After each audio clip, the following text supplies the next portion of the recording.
An exciting story of redemption, love, passion, and new beginnings. She was created to be pure and used as bait to destroy the most feared man in the desert. But what was meant to be a trap became a forbidden love that could cost both their lives. Watch this story until the end. You'll be surprised by this story. If you like love stories, romance, subscribe to this channel, leave your comment. Every day we post videos like this. Continuing. Jasmine Bennett grew up behind the white walls of St. Mary's Convent, hidden among the mountains of Montana, where the world was made of silence, discipline, and prayers whispered in Arabic and English. Taught to be a saint, she never learned to be a woman. The illegitimate daughter of a French diplomat and a Lebanese merchant who abandoned her to her fate, her existence was a secret to be hidden in the Montana hills, until the day when the world, hungry for power, discovered her beauty. The morning air still carried the scent of jasmine and coffee when the sisters called her to the Mother Superior's office. Jasmine walked through the stone corridors with bare feet, as she had done every day for the past 20 years, not imagining that this would be the last time.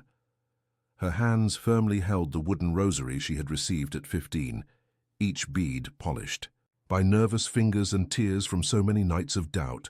"Jasmine, my child," said Mother Teresa with a trembling voice, her eyes avoiding Jasmine's, "the time has come for you to know the world beyond these walls." The young woman felt the ground disappear beneath her feet. The convent was all she knew: morning prayers, tending the vegetable garden, French and Arabic lessons with Sister Faith, afternoons embroidering with the older novices. It was her prison and her refuge at the same time. "I don't understand, Mother. Did I do something wrong?" "No, child, but your Uncle Rahim is here.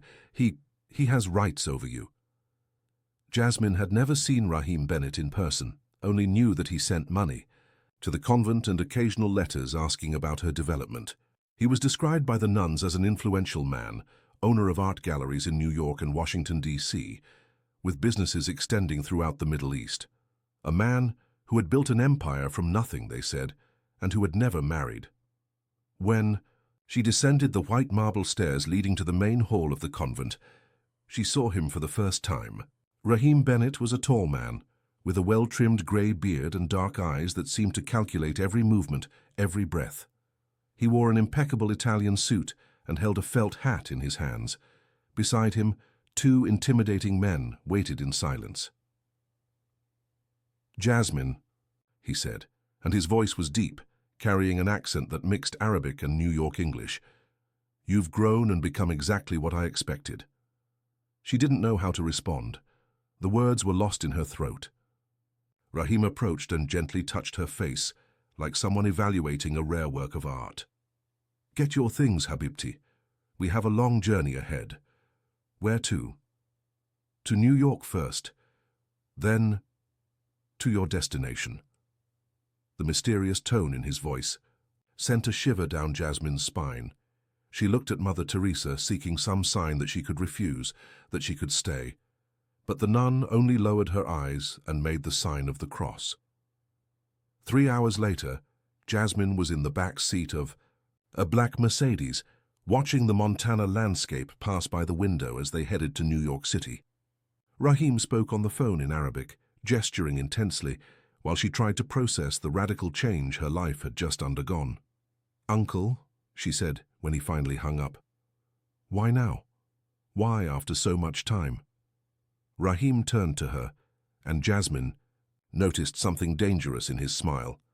"Because the time has come for you to know your purpose, my dear.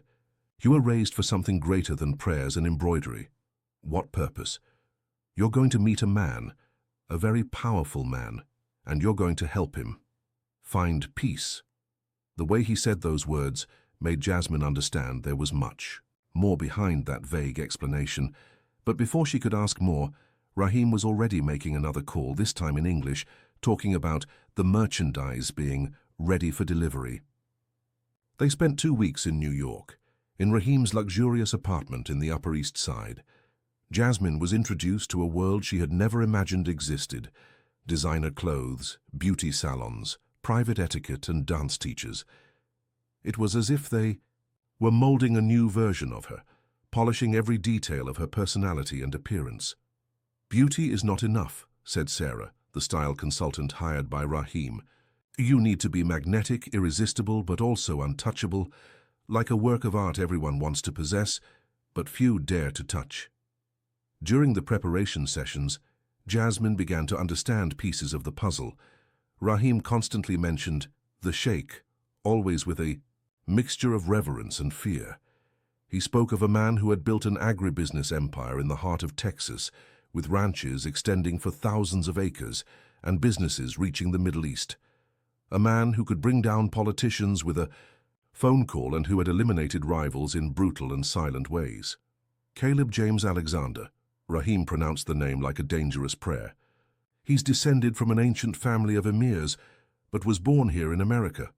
Built his empire with blood and intelligence, and for 5 years since he lost his first wife, he hasn't trusted anyone." "And what do I have to do with this?" "You, my dear, will be the bridge between our world and his. You'll gain his trust, and when he's vulnerable—" Rahim didn't finish the sentence, but Jasmine understood. She was bait, a trap wrapped in silk and perfume. The trip to Texas was made in a private jet. Jasmine observed the vast plantations of corn and wheat extending to the horizon, interrupted only by winding rivers and small towns lost in time. The further they got from civilization, the more nervous she became. "Where exactly are we going?" "To Mirage Ranch," replied Rahim.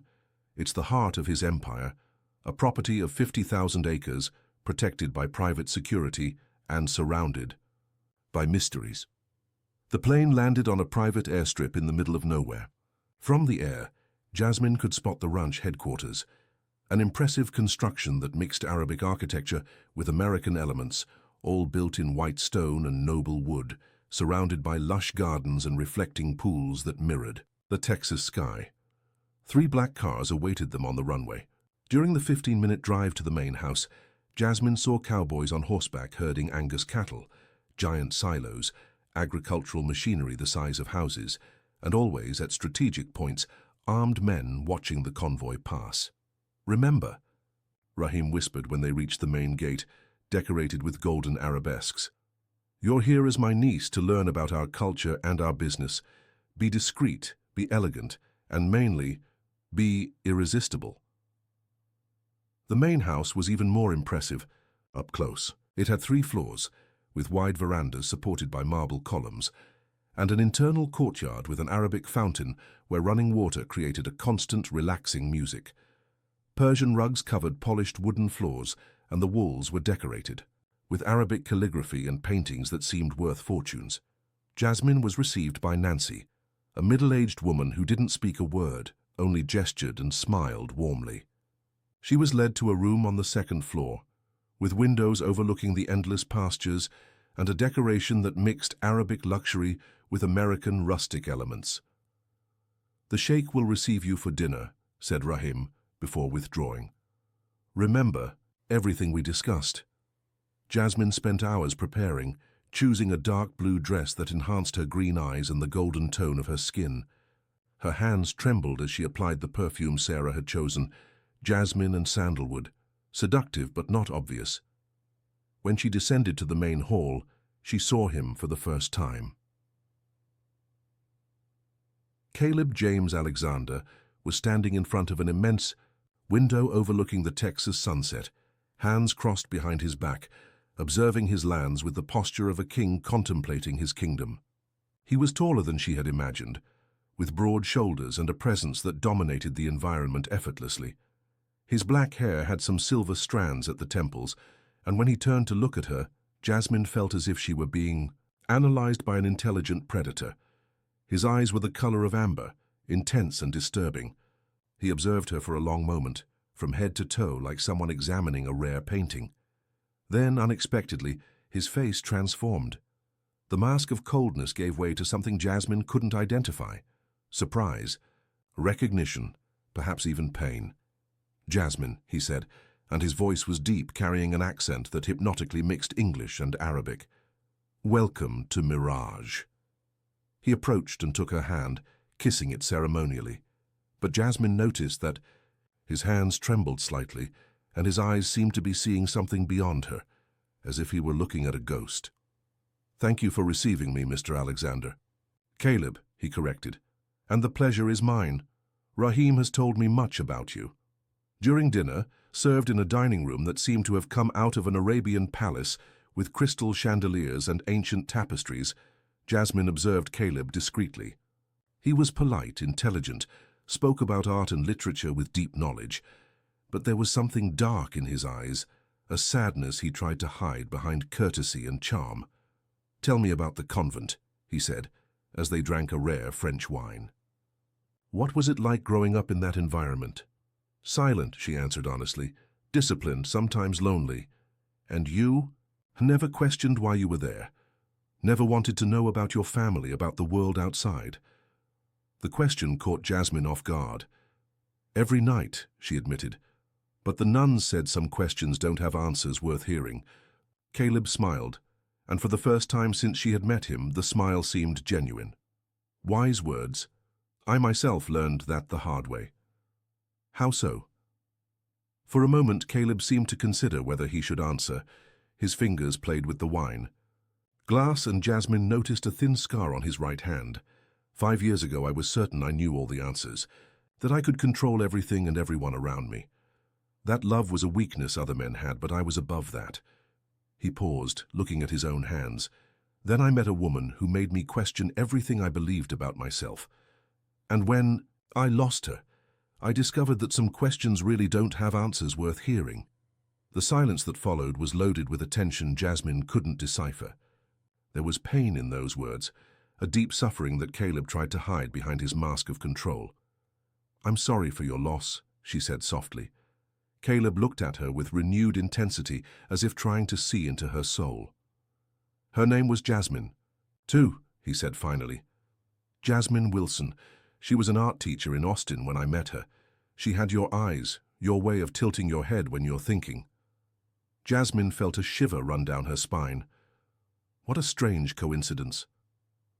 "Yes," Caleb agreed, but there was something in his voice that suggested he didn't believe in coincidences. "Very strange." The rest of the dinner passed in lighter conversation about books, music, travels. Jasmine discovered that Caleb was fascinating. He had studied economics in London, spoke 6 languages, could discuss medieval Arabic philosophy with the same ease as modern irrigation techniques. But there was always that shadow in his eyes, that sadness he carried like an invisible weight. When they said good night, it was already past midnight. Caleb walked her to the foot of the stairs. That led to the bedrooms. "I hope you feel at home here, Jasmine. Mirage may be isolated, but it can also be a refuge for those who need to find themselves." "And you? Have you found yourself here?" The question escaped before she could censor it. Caleb stopped, one hand on the stair railing, and looked at her with an expression that mixed surprise and something deeper. "I'm trying," he said finally. "Every day I'm trying." Jasmine went up to her room with her heart racing. There was something about Caleb that deeply disturbed her, not just his evident masculine beauty or his power, but the vulnerability he tried to hide. It was as if she could see through the layers of control and coldness to the wounded man underneath. In the weeks that followed, she established a routine at the ranch. Mornings exploring the gardens and agricultural facilities, afternoons reading in the impressive library Caleb had assembled, evenings dining with him and sometimes with Rahim, who appeared sporadically to check on business. Jasmine realized she was being constantly observed, not just by the security guards who were discreet but omnipresent, but by Caleb himself. He appeared in the most unexpected places, on the veranda where she liked to have breakfast, in the library when she was lost in a book, in the inner courtyard when she was feeding the ornamental fish. "You seem to be adapting well," he said.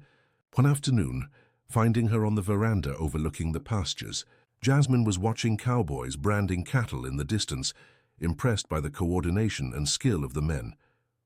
"It's a fascinating world," she replied, "very different from the convent." "And what do you miss? The religious life?" Jasmine considered the question seriously. "The certainties," she said finally. "There I knew exactly who I was, what my purpose was, what was expected of me. Here, Here you need to discover who you really are, beyond what others said you should. The observation was so insightful that Jasmine turned to look at him. Caleb was leaning on the veranda railing, his eyes fixed on the infinite horizon. Is that what you're doing? Discovering who you really are? Trying to forget who I used to be, he corrected. Sometimes it's harder. They remained in comfortable silence for a few minutes, observing the movement of the ranch. Jasmine noticed that those moments of quietness were when Caleb seemed most relaxed, when the mask of absolute control slipped a little. May I ask how she died? Jasmine asked softly. Your wife. Caleb stiffened, and for a moment she thought he wouldn't answer. Then, without looking at her, he said, Murder. Because of something I did, a decision I made that had consequences. I'm sorry. She was pregnant, he continued, as if the words were being torn from him. 6 months, it would have been a girl. Jasmine felt tears stinging her eyes. The pain in Caleb's voice was palpable, raw. Caleb. That's why I don't touch anyone anymore, he said, finally looking at her. That's why I built all these walls, all these security systems. Because when you truly love someone, you give your enemies the perfect weapon to destroy you. There was a warning in those words, Jasmine realized. He was telling her not to get close, not to try to cross the barriers he had erected. But there was also a silent desperation, as if part of him wanted her to ignore the warning. And what if the person you love is strong enough to protect themselves? And to protect you too? Caleb smiled, but it was a sad smile. Jasmine Wilson was also strong. She was the bravest woman I knew, and even so... He didn't finish the sentence, but he didn't need to. The message was clear. Even the strong can be broken, and sometimes it's love itself that makes them vulnerable. That night, Jasmine couldn't sleep. She stayed on the balcony of her room, observing the Texas stars and thinking about the conversation with Caleb. There was something deeply disturbing about the coincidence of the names in the way he sometimes looked at her, as if he were seeing someone else. And there was also the question of her purpose there.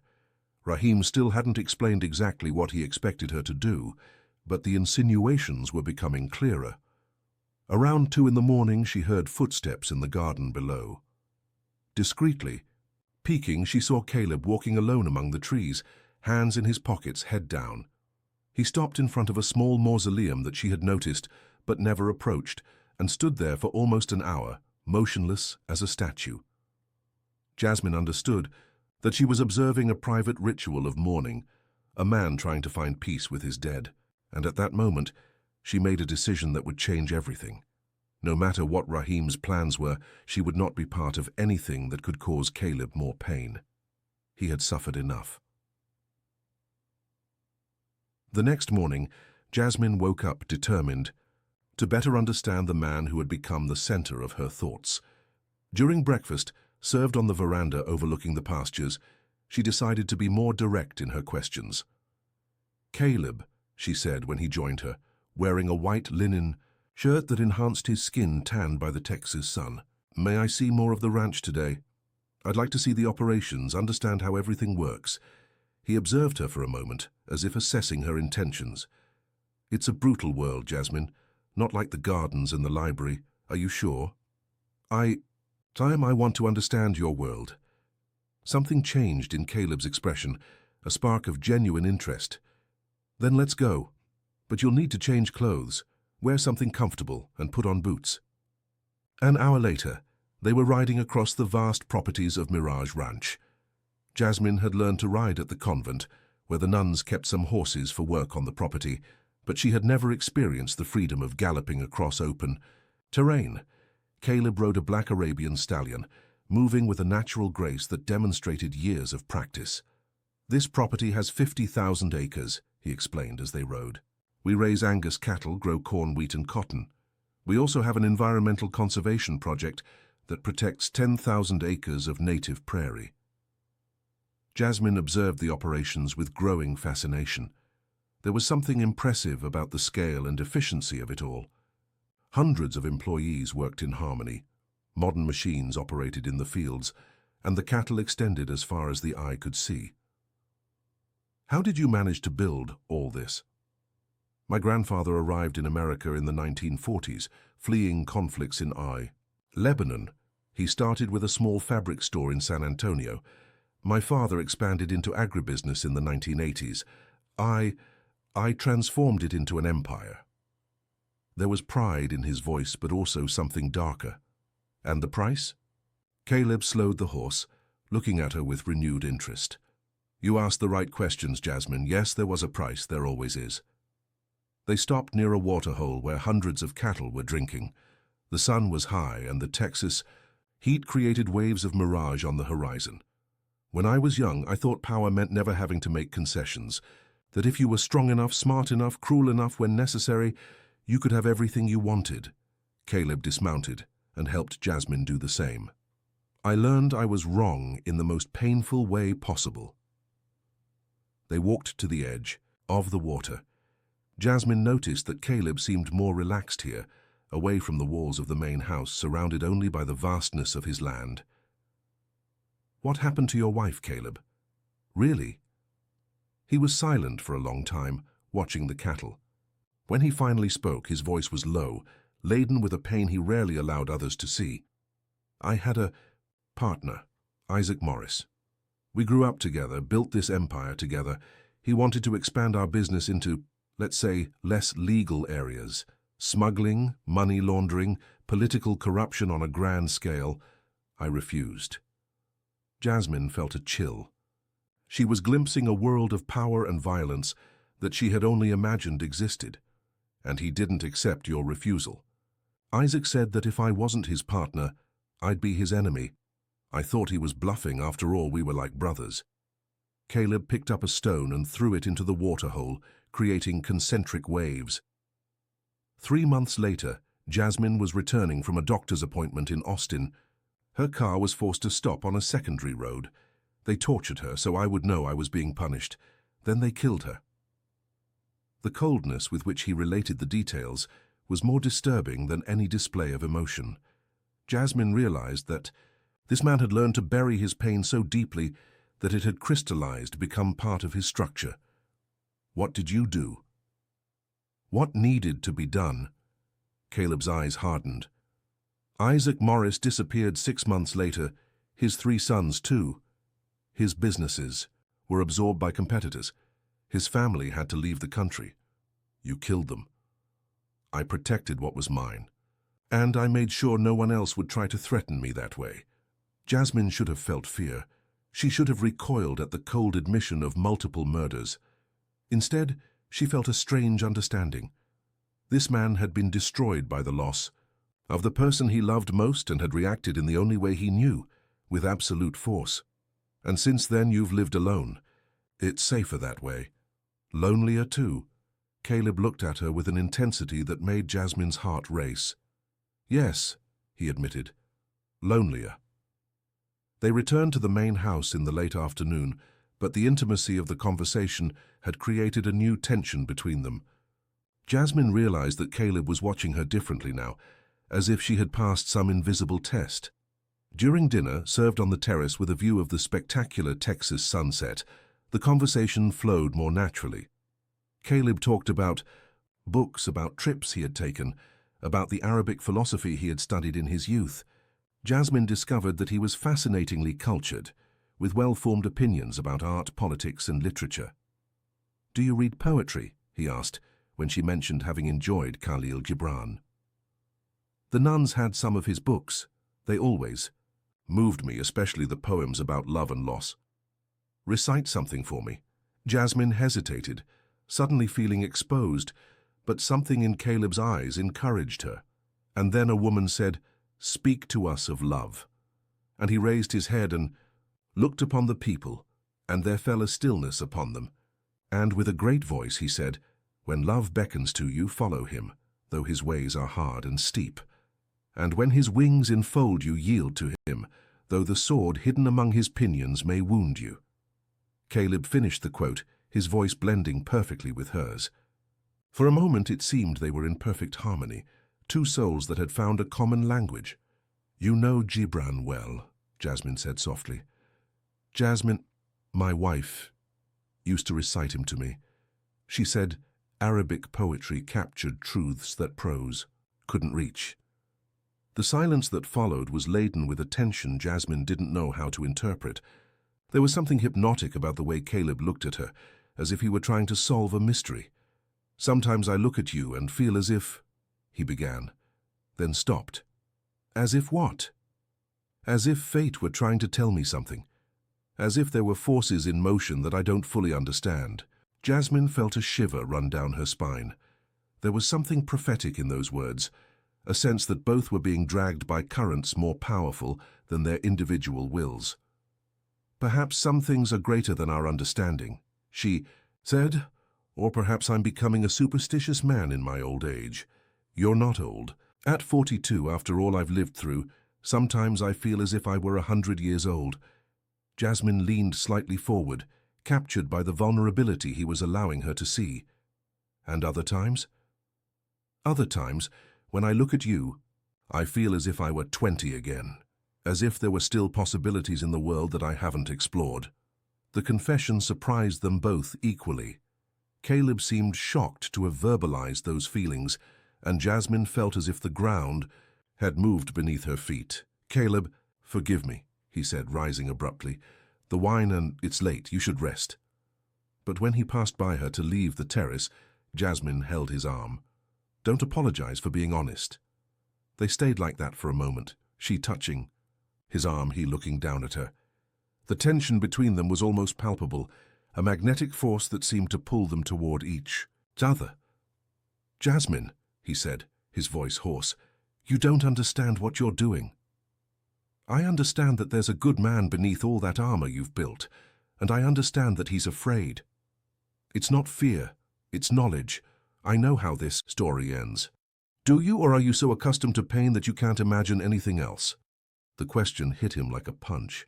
Caleb stood motionless, his amber eyes fixed on hers, and Jasmine saw the exact moment when his defenses began to crack. "You're dangerous," he whispered. "Why?"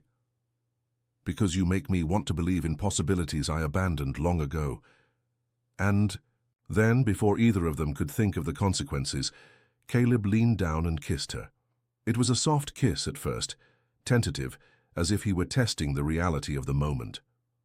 But when Jasmine responded, her hands rising to touch his face, the kiss deepened, laden with years of solitude and repressed desire. When they finally separated, both were breathing heavily. "This shouldn't have happened," Caleb said, but his hands still held her face. "Why not?" "Because now it will be impossible to pretend I feel nothing for you." Jasmine smiled, a mixture of triumph and tenderness. "Then stop pretending." But Caleb moved away, running his hands through his hair. "You don't understand. I can't lose another person I love. I wouldn't survive it. And what if you don't lose me? What if this time it's different?" "That's not how the world works, Jasmine. Not for men like me. What kind of man do you think you are? The kind that destroys everything he touches." The pain in his voice was so intense that Jasmine felt tears stinging her eyes. "That's not true." "No? Ask Isaac Morris." "Oh wait, you can't, because I killed him. Ask my first wife." "Oh, you can't do that either, because she died because of me." "Caleb, stop. Ask my unborn child." "Stop!" Jasmine shouted, and the sound echoed across the silent terrace. "Stop punishing yourself. Stop carrying guilt for things you couldn't control." "I could have chosen differently. Could have moved away from business, led a simple life far from all this. And then who would you be? You wouldn't be the man who built all this, who employs thousands of people, who protects his family and his values. You would be a ghost of yourself." Caleb looked at her as if she had said something revealing. "You really believe that?" "I believe you're a good man who had to make difficult choices, and I believe you deserve a second chance to be happy." "And you? What do you want, Jasmine? What's your role in all this?" The question caught her off guard. For weeks she had focused on understanding Caleb, on navigating the growing tension between them, without really examining her own feelings. I want to discover who I am when I'm not trying to be who others expect me to be. And I want to know you. The real man, not the mask you wear to protect the world from your pain. That's dangerous. Maybe, but it's also real. They were silent for a long moment, the weight of the confessions hanging between them. Finally, Caleb sighed. Nancy prepared the guest room next to mine for you, in case you wanted to be closer. It was a veiled invitation, an admission that he wanted her nearby. Jasmine felt her heart race. And you? Do you want me to be closer? I want many things I shouldn't want, he admitted. You're at the top of the list. That night, Jasmine moved to the room next to Caleb's. It was smaller than the previous one, but more intimate, with a balcony that connected with his. When she lay down, she could hear the sounds of him moving in the neighboring room, and the physical proximity only intensified the emotional tension between them. Around midnight, she heard footsteps on the balcony. Peeking through the curtain, she saw Caleb leaning on the railing, looking at the stars. He seemed lost in thought, and Jasmine realized that this was probably a nightly ritual. He couldn't sleep and came to the balcony to process his inner demons. After a few minutes of hesitation, she opened the balcony door and joined him. Can't sleep? Caleb didn't seem surprised to see her. I rarely can. I've suffered from insomnia for 5 years. Since she died, yes. They stood side by side, observing the vastness of the Texas night. The silence was comfortable, laden with a new intimacy between them. Tell me about her, Jasmine said softly. About who she really was. Caleb hesitated, then began to speak, his voice low and nostalgic. Jasmine Wilson was intense, passionate about everything she did. She taught art to underprivileged children in Austin, and adored them as if they were her own children. She had a laugh you could hear from across any room. He smiled sadly. She was stubborn, too. When she decided something, it was impossible to change her mind. How did you meet? At an art gallery in Austin. I was there for a political function. She was exhibiting her students' work. She confronted me about the lack of support from agribusiness for educational programs, called me an insensitive captain of industry. And you liked that? I fell in love on the spot. No one had spoken to me that way in years. She wasn't afraid of me, didn't want anything from me, except for me to do the right thing. Jasmine felt a strange twinge, not exactly jealousy, but something close to it. It was hard to compete with an idealized memory. Did she look like me? Caleb turned to look at her, and the intensity in his eyes made Jasmine regret the question. Physically?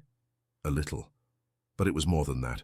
She had your quiet strength, your way of tilting your head when you're thinking, and she had.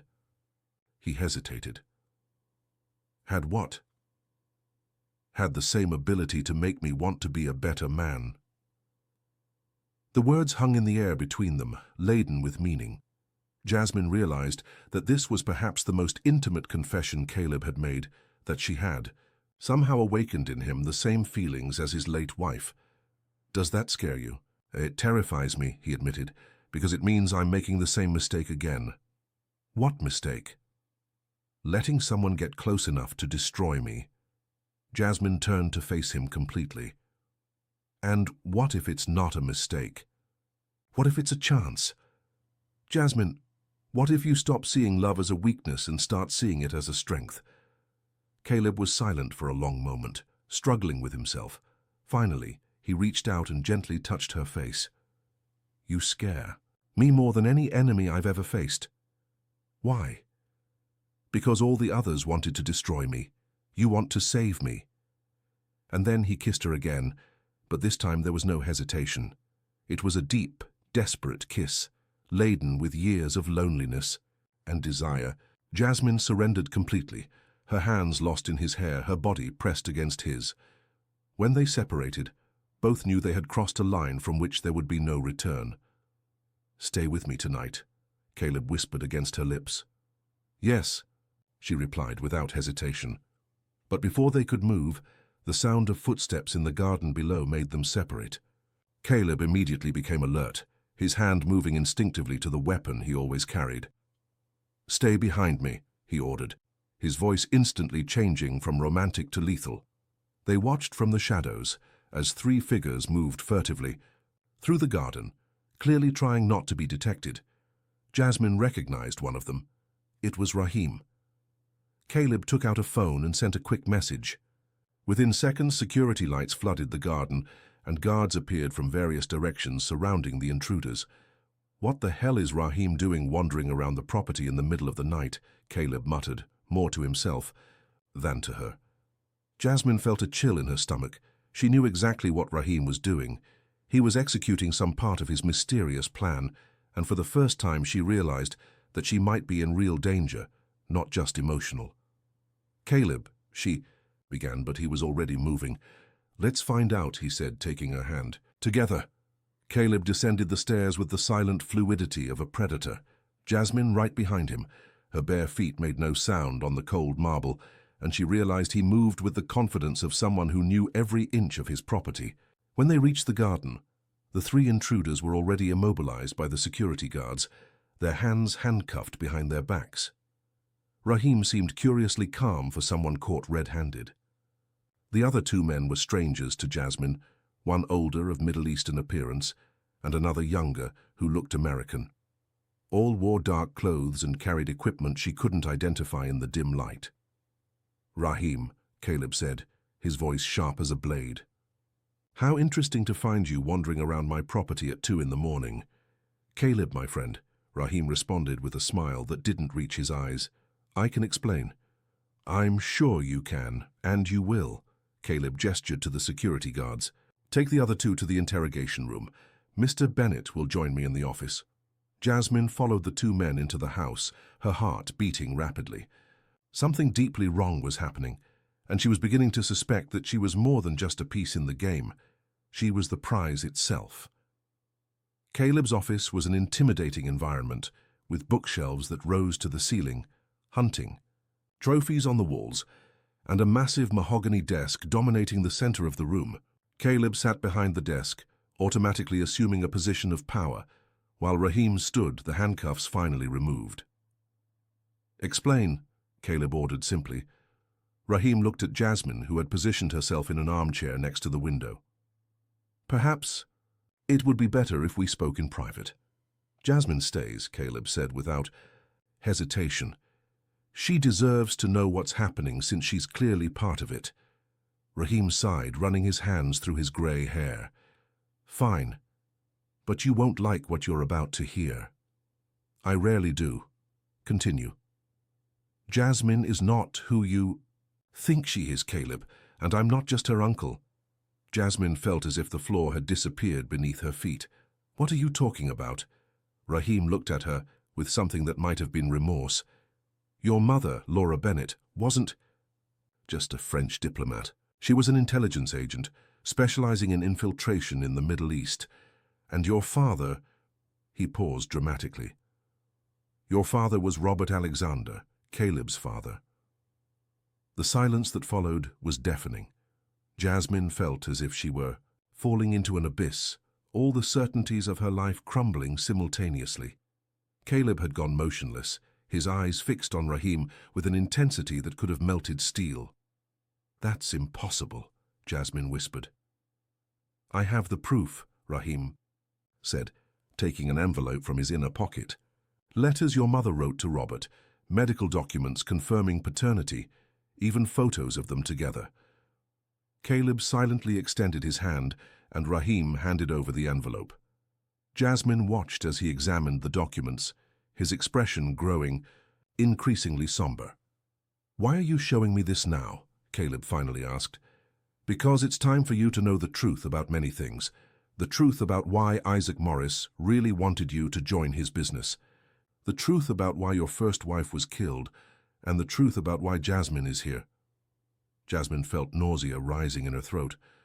"I don't understand any of this." "Isaac didn't want Caleb as a partner because of money or power," Rahim continued, ignoring her. "He wanted him because he knew about you, Jasmine. He knew that Robert had an illegitimate daughter with a French spy, and that this daughter had disappeared. He had been looking for you for years." "Why?" Caleb asked, though his voice suggested he already suspected the answer. "Because according to traditional emirate law, In the absence of other direct heirs, a natural daughter of Robert Alexander would have rights to the inheritance, including participation in the family businesses. Jasmine rose abruptly, her mind struggling to process the information. "You're saying that that Caleb and I are half-siblings," Rahim confirmed. "Children of the same father." "No," Caleb said, his voice low but firm. "I don't believe it." "The dates match, Caleb. Laura Bennett was in America in 2002, working on an intelligence mission related to terrorist cells in the Middle East. She met your father at a diplomatic reception in Washington, D.C. Jasmine was born 9 months later. Jasmine felt as if she were watching a conversation about someone else's life. None of this could be real. She couldn't have spent weeks falling in love with her own half-brother.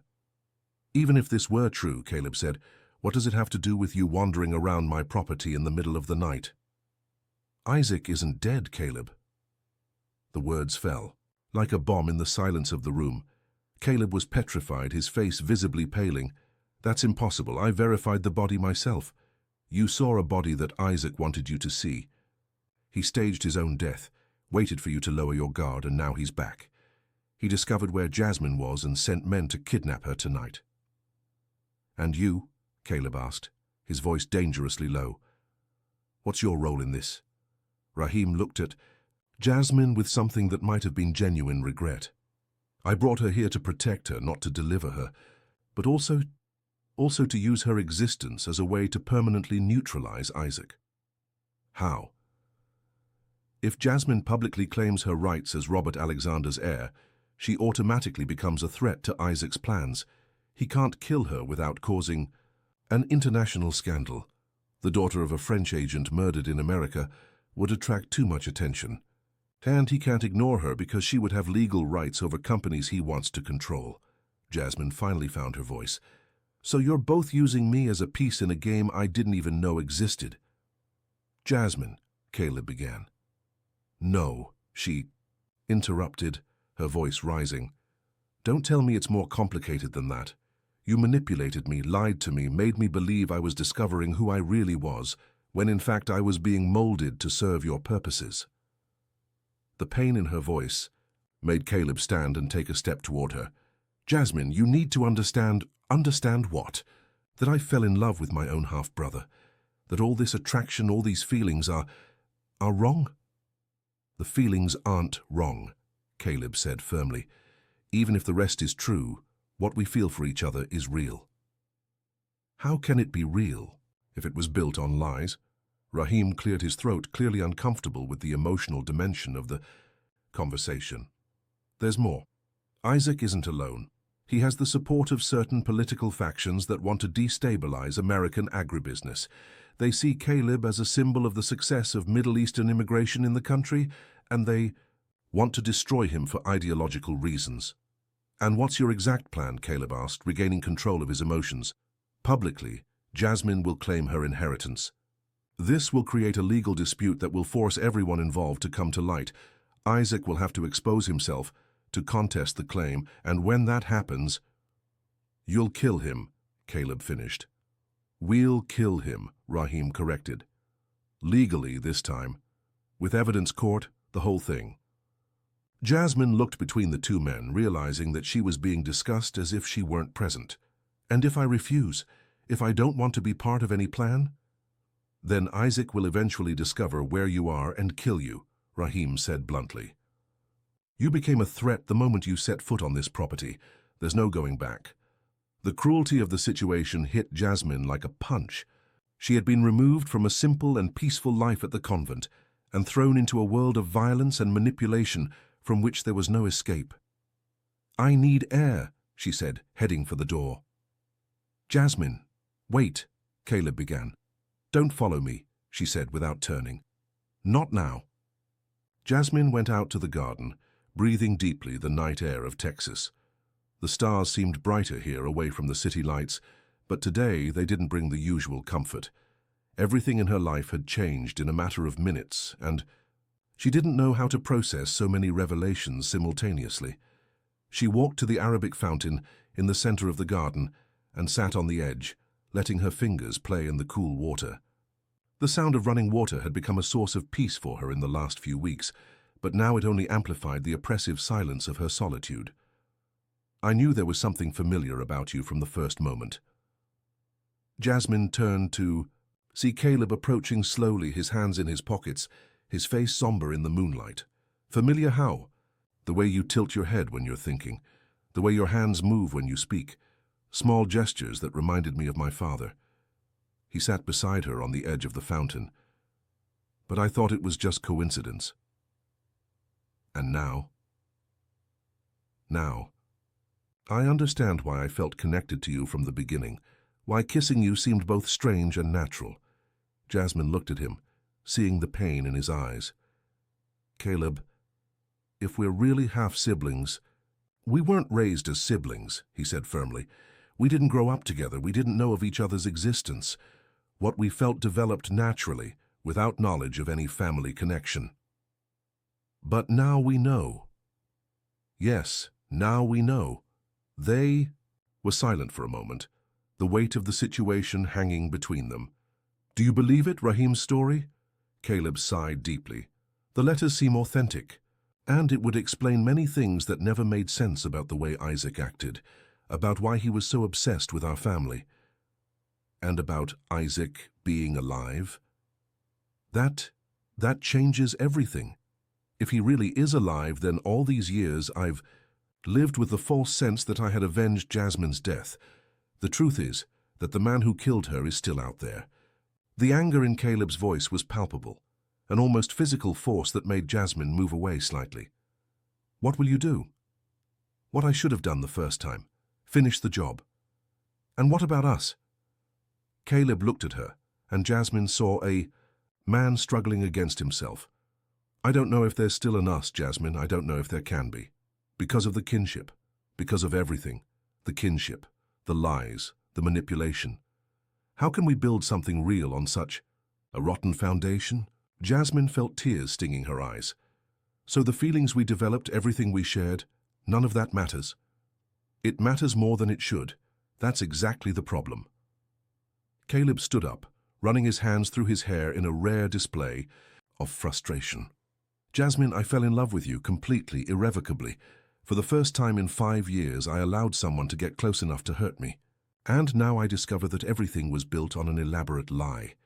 It wasn't a lie on my part, she said, also standing up. I didn't know any of this, Caleb. My feelings for you are genuine. But now we know the truth, and we can't pretend we don't know. Why not? If we grew up separately, if we met as adults, if we fell in love without knowing.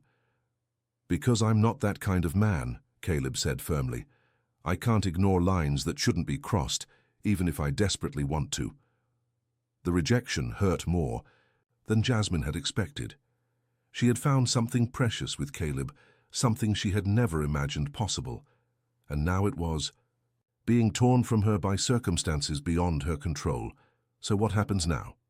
Now you decide if you want to participate in Rahim's plan, or if you prefer that I put you on a plane to a country where Isaac will never be able to find you. And you? I'm going to do what I should have done 5 years ago. I'm going to find Isaac Morris and kill him with my own hands. The coldness with which he said this made Jasmine shiver. And if I choose to stay and fight, then we'll fight together, but as partners, not as what we thought we were. Jasmine looked at the man who had become the center of her world in a matter of weeks, even knowing of their family relationship, even understanding that a romantic future between them was impossible. She couldn't imagine abandoning him to face his demons alone. I'll stay, she said firmly. But not just to execute Rahim's plan. I'm staying because I want to see Isaac Morris pay for what he did to your family, and because, regardless of what our blood relationship might be, I care too much about you to let you face this alone. Caleb looked at her for a long moment, and Jasmine saw genuine gratitude in his eyes. Thank you, he said simply. There's one condition. What? I want to know everything. About Isaac, about your business, about what really happened to your wife. If I'm going to risk my life in this war, I deserve to know all the details. Caleb nodded slowly. All right, but first we need to deal with the men Rahim captured. If they really are Isaac's, they may have valuable information. They returned to the house, where they found Rahim waiting in the main room. He seemed to have aged years in the last few hours. Decided? He asked. Jasmine will participate in the plan, Caleb answered, but under our conditions, not yours. What conditions?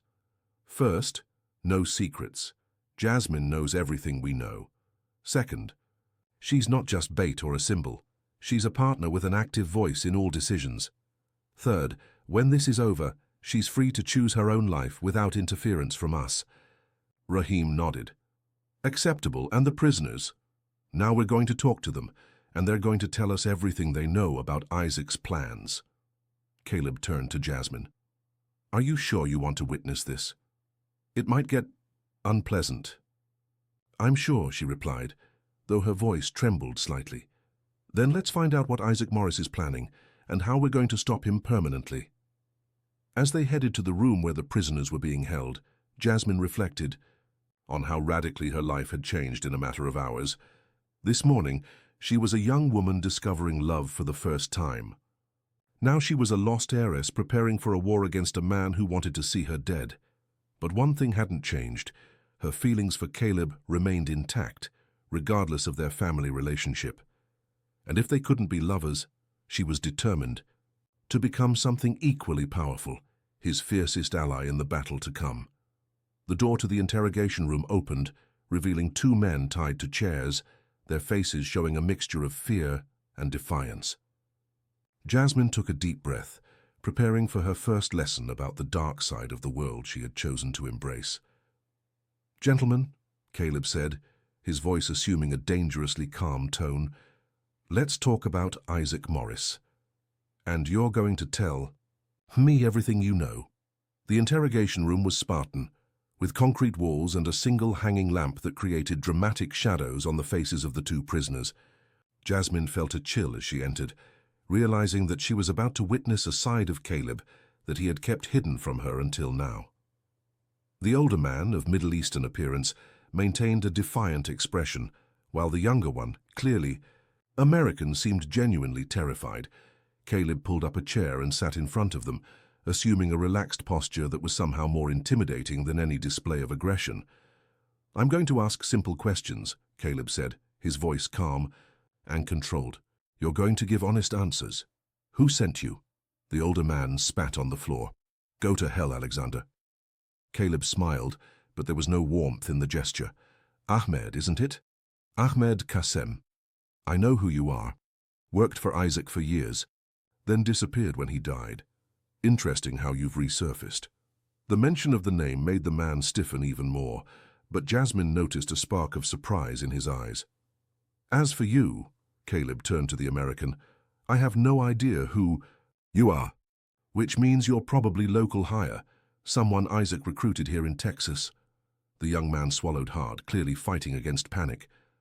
I just needed the money, man. I didn't know that you were... Shut up, Marcus, Ahmed hissed. Marcus, Caleb repeated thoughtfully. Last name? Marcus Reeves, the young man replied before Ahmed could stop him again. I'm from Dallas. He offered me $50,000 to help with a kidnapping operation. Said it was just to grab a woman and take her to a secure location. And where would this secure location be? Marcus looked nervously at Ahmed, who was glaring at him. An abandoned ranch about 25 miles from here, at the coordinates he gave me. Caleb stood up and signaled to one of the guards, who approached with a tablet. He typed quickly and showed the screen to Marcus. This ranch? Yes, that's the one. Jasmine observed the exchange with fascination and horror. She was seeing Caleb exercise a type of power she hadn't imagined existed, the ability to extract information through a combination of knowledge, psychological intimidation, and calculated patience. Ahmed, Caleb turned to the older man, you have two options. You can tell me everything you know about Isaac's plans, or I can let my men be less civilized in their methods of persuasion. Do what you want, Ahmed replied with disdain. I already died once with Isaac. I'm not afraid to die again. Interesting philosophy. But what about Marcus's family here? He mentioned he has a young daughter in Dallas. It would be a shame if something happened to her because of your refusal to cooperate. The veiled threat made Marcus panic. No, please. My daughter has nothing to do with this. I'll tell everything I know. Marcus, don't, Ahmed began. Shut up, Marcus shouted. You may be willing to die for this lunatic, but I'm not going to put my family at risk. Caleb sat back down, his attention fully focused on the young American. Tell me everything. Isaac arrived in the States 3 months ago. He's hidden on a cattle ranch in the Texas interior, using false documents. He brought at least 20 men with him, all experienced mercenaries. And what's his plan? He wants to kidnap the woman, Marcus gestured toward Jasmine, and force you to sign some documents that transfer control of your companies to him. Then he kills you both and takes over everything. What documents? Marcus looked at Ahmed, who had closed his eyes in defeat. Documents that prove you murdered his family years ago. Documents that show involvement in international smuggling. He said that with you dead and this evidence planted, the Alexander businesses would collapse, and he could buy them for a fraction of their value. Caleb was silent for a long moment, processing the information. And Jasmine, why is she important to this plan? Isaac discovered that she's Robert Alexander's daughter. If she dies too, there are no more heirs to contest anything he does. With the companies, Jasmine felt a chill in her stomach. The conspiracy was larger than she had imagined. How long has Isaac known about her existence? Since she arrived here. He has informants everywhere, including... Marcus hesitated. Including where? Including people close to you. The silence that followed was tense. Caleb looked at Rahim, who had remained silent during the entire interrogation. Rahim, Caleb said slowly, is there something you want to tell us? Rahim sighed deeply. Isaac contacted me 6 months ago, said he knew where Robert's daughter was, and that if I didn't bring her to you, he would kill my entire family. And you didn't think it was important to mention this before? I thought I could control the situation, that I could protect Jasmine and at the same time satisfy Isaac. But when I arrived here and saw how you were getting close, you realized you had underestimated the emotional consequences, Caleb finished coldly. Yes. Jasmine finally found her voice. So everything was a farce from the beginning? Even my coming here? No, Caleb said firmly before Rahim could respond. No matter what the circumstances that brought you here, what we developed was real, but based on a lie about who I really am. Perhaps not, said a new voice from the door. Everyone turned to see Nancy entering the room, carrying a folder of documents. To Jasmine's surprise, the woman she believed to be mute spoke with clarity. Forgive me the deception, Nancy said with an accent that mixed Arabic and English, but there were reasons to keep my true identity secret.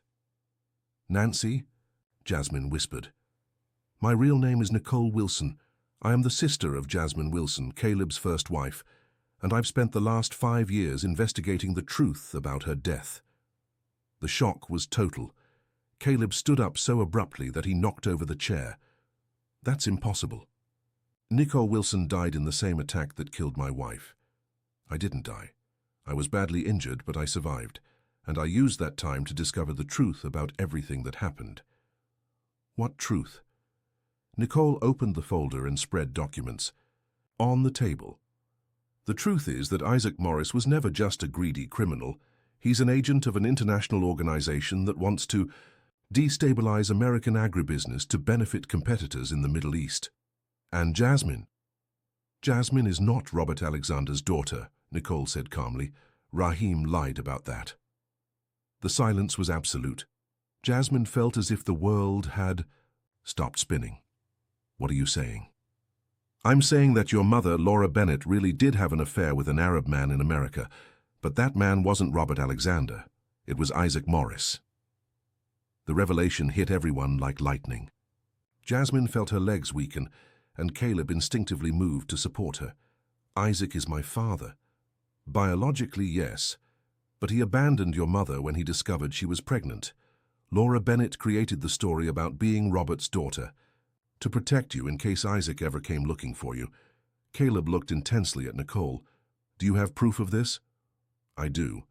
Including a DNA test I secretly conducted using hair samples from Jasmine and genetic material I managed to obtain from Isaac through contacts in French intelligence. Rahim had gone completely pale. I didn't know. Isaac told me she was Robert's daughter. He showed me false documents. Of course he did, Nicole said with disdain. He wanted you to bring Jasmine here, but not for the reasons you thought. He doesn't want to control her as an heiress. He wants to kill her because she represents a connection to his past that he wants to eliminate. Jasmine felt as if she were on an emotional roller coaster. In a matter of hours, she had discovered that she was Caleb's half-sister, then that she wasn't, and now that she was the daughter of the man who wanted to kill them. Why didn't you tell us this before? Caleb asked Nicole. Because I needed to be sure about your feelings for each other. If you were really siblings, I would have prevented any romantic involvement. But when I realized you weren't, and that what you felt was genuine, you decided we should know the truth, Jasmine finished. Exactly. Marcus, who had followed the conversation with growing confusion, finally spoke. So, Isaac wants to kill his own daughter. Isaac Morris doesn't see Jasmine as a daughter, Nicole explained. He sees her as evidence of a weakness from the past, as something that needs to be eliminated so he can continue pretending to be the cold, calculating man he's built himself to be. Caleb turned to the prisoners. When does Isaac expect you back? Before dawn, Marcus replied quickly. If we don't return, he'll assume the operation went wrong and execute Plan B, which is direct attack on the property with all his men. Caleb checked his watch. It was almost 4 in the morning. That gives us about 2 hours. To do what? Jasmine asked. To go to him before he comes to us. Caleb, no, Nicole protested. Isaac has 20 mercenaries. Even with your security men, you'll be outnumbered. Unless we have an advantage he doesn't expect. What? Caleb looked at Jasmine, and she saw a fierce determination in his eyes. Unless we use the one thing Isaac wants more than anything else, the opportunity to personally kill the daughter he abandoned. No, Jasmine said immediately. I won't be bait.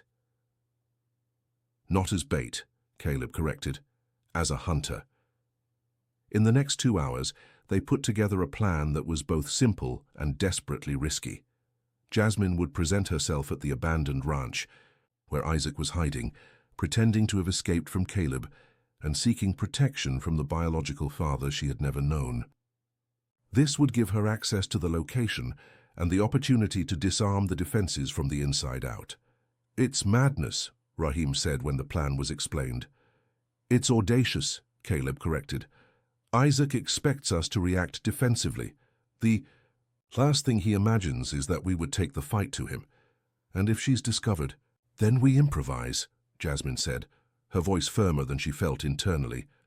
But I'm not going to sit here waiting for this man to come kill me. If he's my biological father, then perhaps I've inherited something of his ability to be ruthless. Nicole equipped her with a tiny communication device and concealed weapons, a small knife strapped to her thigh and a .22 pistol hidden in a specially modified purse. Remember, Nicole said while checking the equipment, Isaac is charming when he wants to be. He'll try to manipulate you emotionally, make you doubt Caleb, yourself, everything. Don't believe anything he says. Understood. Caleb walked her to the car she would use to reach the abandoned ranch. Jasmine, he said when they reached the vehicle. Yes. When this is over, we need to talk about us, about what we are now that we know the truth. We are what we've always been, she replied, gently touching his face. 2 people who found each other and discovered something rare, together. Even knowing who your father is, especially knowing who my father is, that gives me even more reason to choose the opposite side from his. Caleb kissed her then, a deep and desperate kiss that carried all the fear and all the hope he felt. Come back to me, he whispered against her lips. Always, she promised. Tabor. Journey to the abandoned ranch took 40 minutes through dirt roads that cut through the Texas landscape.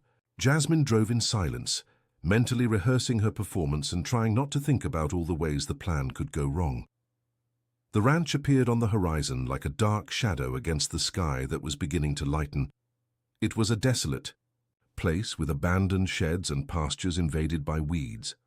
But Jasmine could see lights in some windows and figures moving between the buildings. She stopped the car at the entrance to the property and waited. It wasn't long before two armed men emerged from the shadows and approached the vehicle. "What do you want?" one of them asked in English, heavy with an Arabic accent. "I want to speak with Isaac Morris," Jasmine replied, keeping her voice firm. "Tell him his daughter is here." The men exchanged surprised looks. One of them spoke quickly into a radio, then gestured for her to get out of the car. "Hands where I can see them," he ordered. Jasmine obeyed, allowing them to conduct a superficial search that didn't detect the hidden weapons. Then they escorted her across the yard to what had been the main house of the ranch. The interior had been modified to serve as a temporary operations base. Jasmine saw communication equipment, maps of Caleb's properties affixed to the walls, and armed men in strategic positions.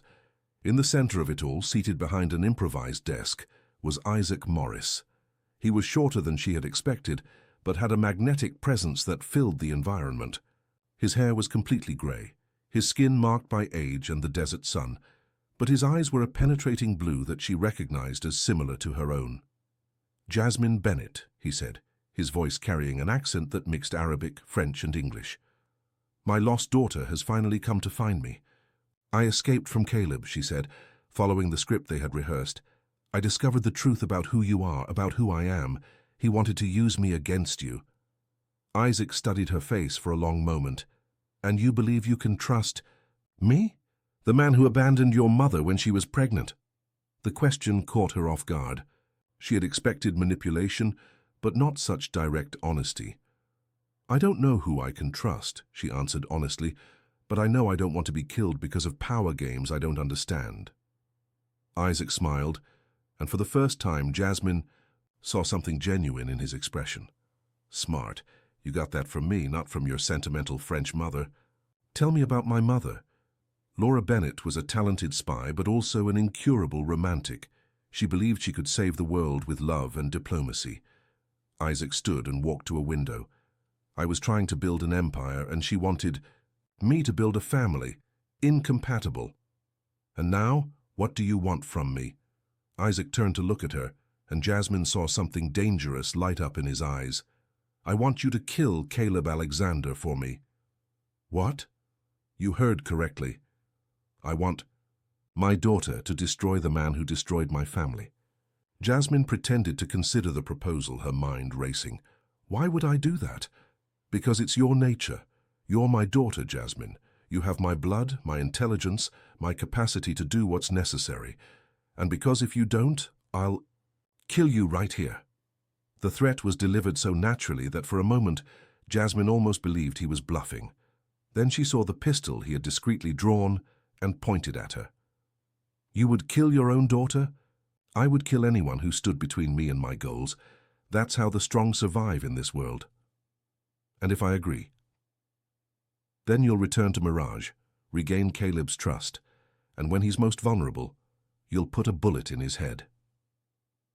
Jasmine realized that the moment of truth had arrived.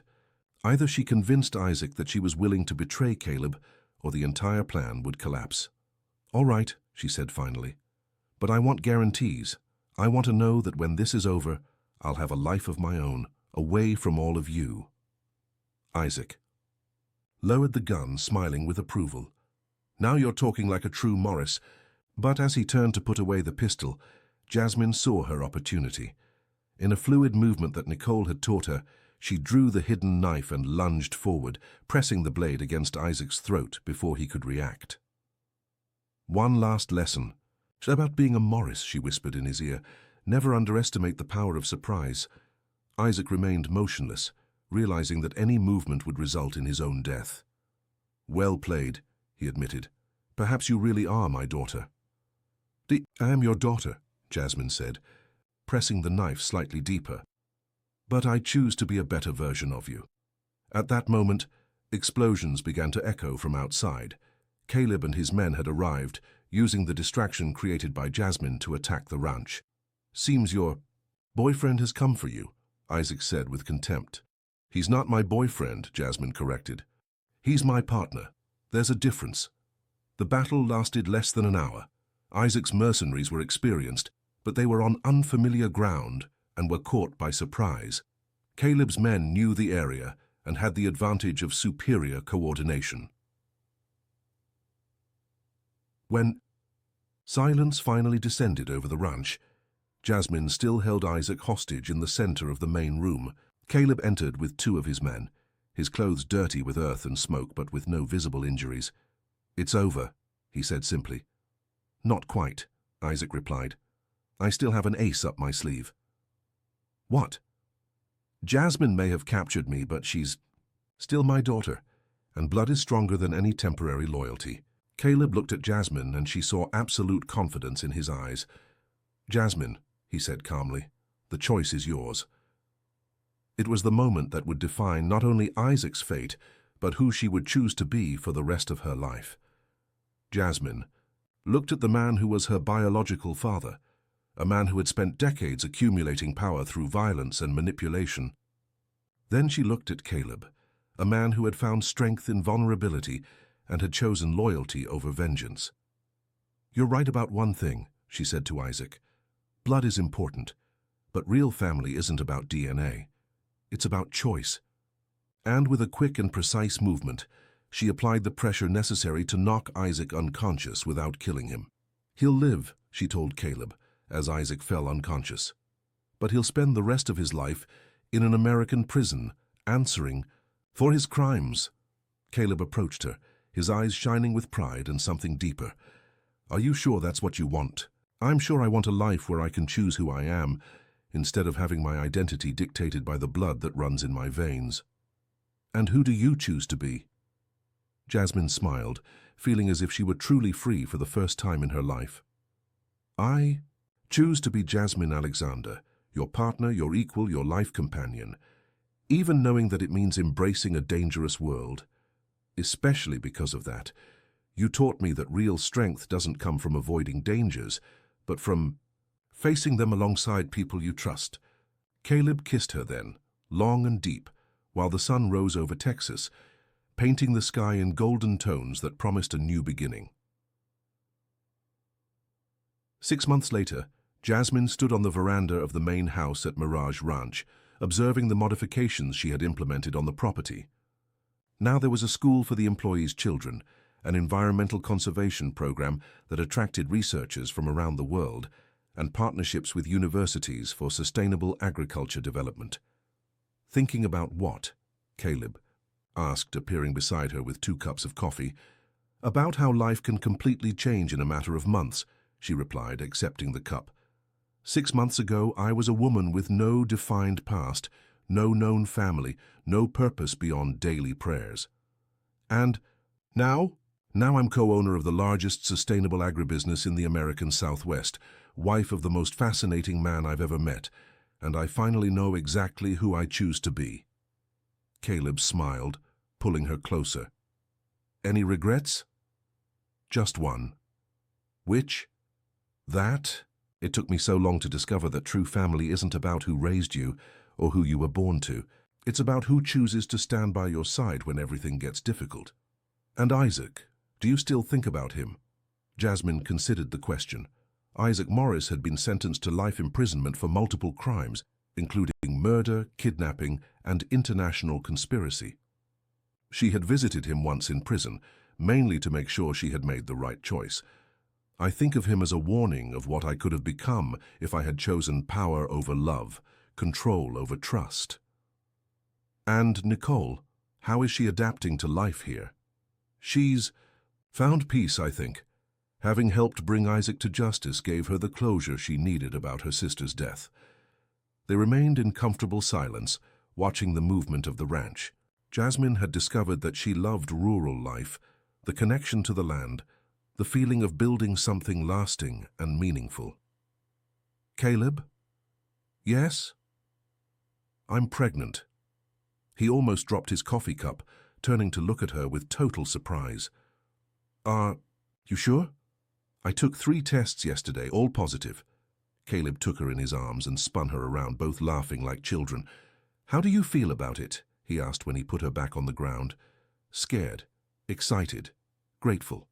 Jasmine touched her still flat belly. "Mostly. Grateful to know that our child will be raised with love, truth, and the freedom to choose their own path."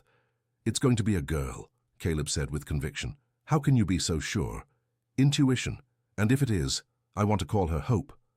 "Why?"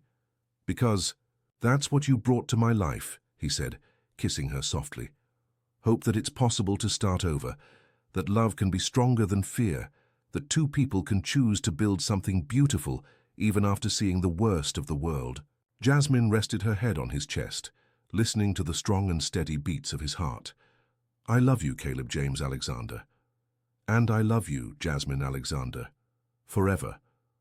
The sun rose completely over Mirage Ranch, bathing everything in golden light. In the pastures, the cattle grazed peacefully. In the fields, the machines began another day of work. In the school, children ran and laughed in the courtyard. And on the veranda of the main house, 2 survivors who had found in each other not only love but redemption planned a future that would be built on conscious choices instead of imposed destinies. Jasmine had discovered that her true heritage wasn't Isaac Morris's blood or the mysterious connections with powerful families. Her true heritage was the ability to choose love over fear, trust over suspicion, hope over despair. And in that moment, watching the infinite lands of the Texas prairie extending to the horizon, she knew that she had finally found her place in the world, not as someone's daughter or heiress to something, but as Jasmine Alexander, a woman who had chosen to create her own family, her own heritage, her own legacy of love and strength. The story that had begun with a young woman being torn from the isolation of a convent ended with a powerful woman building an empire based on values she herself had chosen. And as she and Caleb planned the future of the child she carried, both knew that they were not only creating a new life, but also a new type of family, one where love was stronger than blood, where choice was more powerful than destiny, and where 2 hearts that had known deep pain could find a happiness that was all the more precious for having been earned, not inherited.